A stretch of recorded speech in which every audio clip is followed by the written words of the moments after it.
హైదరాబాద్లో ముగ్గురు బాలికలు ఉన్నట్టుండి ఇంట్లో నుంచి బయటకు వెళ్లారు. 4 రోజులైనా వారి ఆచూకీ ఇప్పటికీ లభించలేదు. ఓవైపు తల్లిదండ్రులు, మరోవైపు పోలీసులు వెతుకుతున్న బాలికల ఆచూకీ దొరక్కపోవడం కలకలం రేపుతోంది. పిల్లలు ఏవయ్యారోనని తల్లిదండ్రులు ఆందోళన చెందుతున్నారు. హైదరాబాద్ దోమలగూడలో ముగ్గురు బాలికల మిస్సింగ్ మిస్టరీగానే మారింది. పోలీసులు ప్రత్యేక బృందాలతో గాలిస్తున్నా ఇంకా వారి ఆచూకీ లభించలేదు. ఇప్పటికే బాలికలు అదృశ్యమై 4 రోజులవుతోంది. ముగ్గురు బాలికలు చివరిగా కాచిగూడ రైల్వే స్టేషన్ లోపలికి వెళ్తున్నట్టు సీసీ ఫుటేజ్ లో గుర్తించడంతో వాళ్లు ఏ ట్రైన్ ఎక్కి ఎక్కడికి వెళ్లుంటారని ఆరా తీస్తున్నారు పోలీసులు. వాళ్ల స్వరాష్ట్రమైన ఛత్తీస్గఢ్ వెళ్లి ఉంటారని అనుమానిస్తున్నారు పోలీసులు.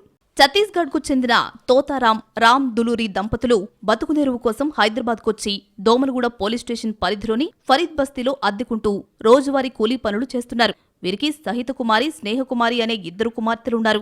ఇదే ప్రాంతంలో వారి బంధువుల కుటుంబం కూడా నివసిస్తోంది. ఆ కుటుంబానికి చెందిన లతతో కలిసి ముగ్గురు బాలికలు స్నేహంగా ఉండేవారు.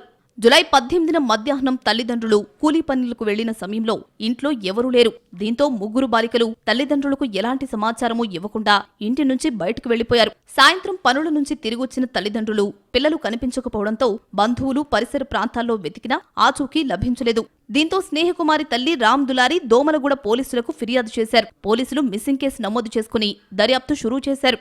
ముగ్గురు అమ్మాయిల మిస్సింగ్ కేసును సీరియస్ గా తీసుకున్న పోలీసులు అందుబాటులో ఉన్న సీసీ కెమెరాల ఫుటేజీలను జల్లెడపట్టారు. ఇంటి నుంచి వెళ్లిన బాలికలు తొలుత హిమాయత్ నగర్ మెయిన్ రోడ్డుకు చేరుకున్నారు. అక్కడ ఆటో ఎక్కారు. అదే ఆటోలో కాచిగూడ రైల్వే స్టేషన్ కు చేరుకున్నట్లు పోలీసులు గుర్తించారు. అయితే అక్కడి నుంచి వారు ఎక్కడికి వెళ్లారు?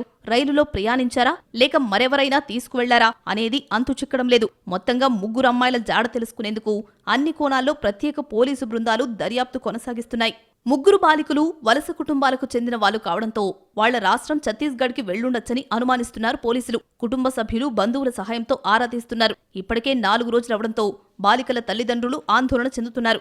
తమ పిల్లలు ఎక్కడున్నారో, ఎలా ఉన్నారో అని తల్లడిల్లుతున్నారు.